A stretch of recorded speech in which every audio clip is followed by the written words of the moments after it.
How do we rationalize poverty? How do we bring ourselves to acknowledge the fact that billions are in need of basic necessities while we spend our money on luxuries and entertainment? $8 billion a year are spent on cosmetics in the United States. $11 billion is spent on ice cream in Europe. Throughout the world, $780 billion is spent on military. You don't have to be an expert in ethics to see that we all deal with this troubling thought every day on some level, whether we realize it or not.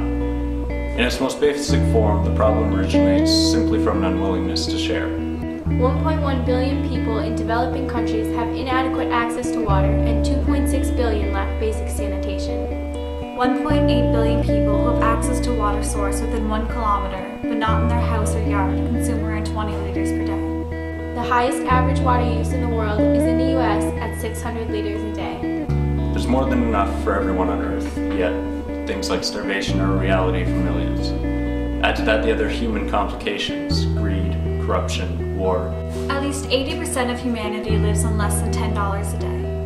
And it quickly becomes apparent that poverty is a very complex problem. And it's not so much an issue that has to be dealt with as it is a part of the human condition. There are 2.2 billion children in the world. 1 billion children suffer in poverty. That's every second child. Now, it's very easy to take this mindset of indifference and say, well, if I were the one in abject poverty, I wouldn't depend on someone on the other side of the world to fight my battles. And that's fair.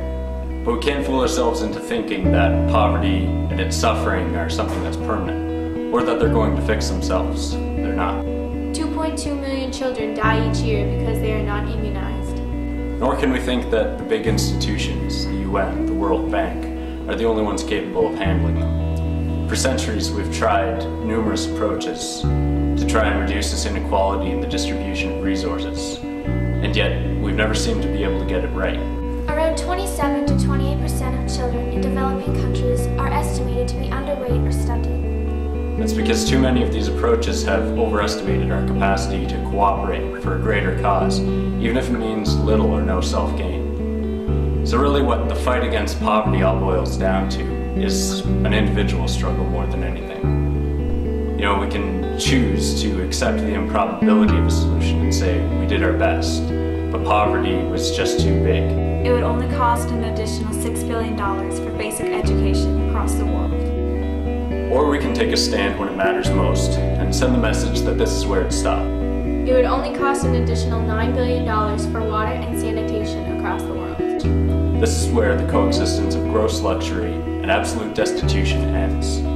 This fight against poverty, this battle for humanity, isn't being fought somewhere over in Africa or on the skid rows of the world. It's being fought on the battlefields of ourselves.